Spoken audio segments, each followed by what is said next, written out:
تو یہ بات کہ جو فرض نماز ہے اصل اہمیت اس کی ہے. ہمارے ہاں عام طور پر مذہبی حلقوں میں اور خاص طور پر جو ذرا متصوفانہ انداز کے رنگ کے لوگ ہوتے ہیں وہ فرض کو تو بس ایسے ہی ادا کر لیتے ہیں کہ جیسے بس اس کی کوئی اہمیت نہیں ہے. بلکہ بعض لوگ وہ بھی ہیں کہ جو فرض کو ترک کر دیتے ہیں. نوافل پر سارا زور ہے، صرف رات کی نماز پر زور دیا جا رہا ہے. فرض نمازوں یہ ہم نے دیکھے ہیں، ایسے لوگ بالفعل دیکھے. یہ تمام چیزیں جو ہیں در حقیقت اس پھر راہ نبوت سے انسان کو ہٹا دینے والی ہیں. فرض کتنا فرض، نفل کتنا نفل.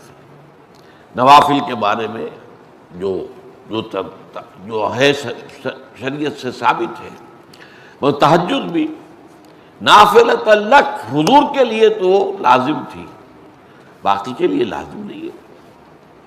جو قیام اللیل شروع میں تھا وہ لازم نہیں ہے. ہاں رمضان مبارک میں اس کی تشویق ہے، ترغیب ہے. وہ خاص ایک مہینہ ہے، اس میں دن میں کھانا پینا جو ہے وہ حرام کیا گیا، تو رات کو 2/3 رات یا 1/3 کم سے کم 1/3 رات جاگو اللہ کے قرآن کے ساتھ، اللہ کی کتاب کے ساتھ. تو یہ اصل میں جو توازن ہے یہ جو ہے بہت ضروری ہے. ارأیت اذا صلیت الصلوات المکتوبات، حضور آپ نے دیکھا، غور فرمائیے کہ اگر میں جو فرض نمازیں ہیں وہ ادا کروں.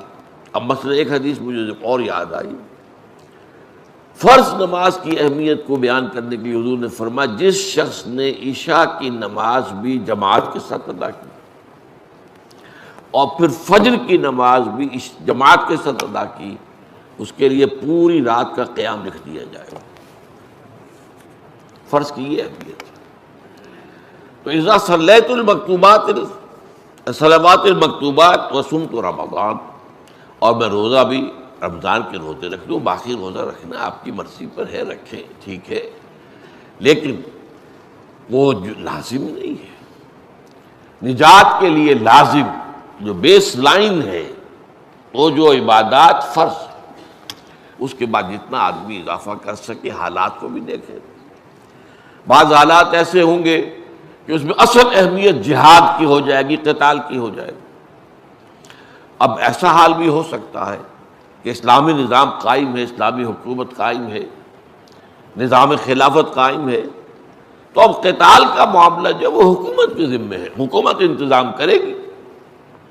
اگر کہیں 10,000 آدمی چاہیے، 10,000 آدمی نکل آئے چل جانے کے لیے، تو باقی آرام سے گھر میں سوئیں یا نوافل پڑھیں، ساری رات کھڑے رہیں، ٹھیک ہے.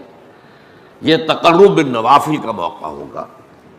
لیکن اگر اللہ کا دین جو ہے وہ مغلوب ہے، پامال ہے، اسے پاؤں تلے رودا جا رہا ہے، شریعت کی دھجیاں بکھیری جا رہی ہیں، عوامر کا استہزاء ہو رہا ہے، اور جو منکرات ہیں ان کی تبلیغ ہو رہی ہے، اس وقت آدمی نوافل میں لگا رہے، وہاں تو فرض ہو جائے گا امر بالمعروف نہی عن المنکر، جہاد، اس کی جو بھی تقاضے ہوں اس وقت سارے تقاضے اس کو بیان کرنے کا موقع نہیں ہے. اس وقت اصل شے وہ ہوگی. اس فرض کو ترک کر کے نوافل میں لگیں گے تو یہ نوافل منہ پر دے مارے جائے گا. اس کو بہت زیادہ نمایاں کرنے کے لیے میں مثال دیتا ہوں، ذرا سوچئے. جب دامن احد میں معرکہ جاری تھا اور صحابہ کی جان پر بنی ہوئی تھی، خود حضور کی جان پر بنی ہوئی تھی، آپ کو معلوم ہے آپ زخمی ہوئے ہیں اور اتنا خون آپ کا بہہ گیا ہے کہ آپ بے ہوش ہو گئے ہیں، اور خبر اڑ گئی کہ آپ کا تو انتقال ہو گیا، شہید ہو گئے. اس وقت اگر کوئی شخص مسجد نبوی میں بیٹھا ہوا درود کی تسبیح پڑھ رہا ہو، یا کوئی اور نوافل ادا کر رہا ہو، یا قرآن پڑھ رہا ہو، تو اس کے بارے میں کیا حکم آپ کا ہوگا؟ پکا منافق. حالانکہ کام تو وہ اچھے کر رہا ہے. درود کی کتنی فضیلت آئی ہے، اور نوافل ہے، یا قرآن کا پڑھنے کا ایک ایک حرف کا 10 نیکیوں کا ثواب ہے.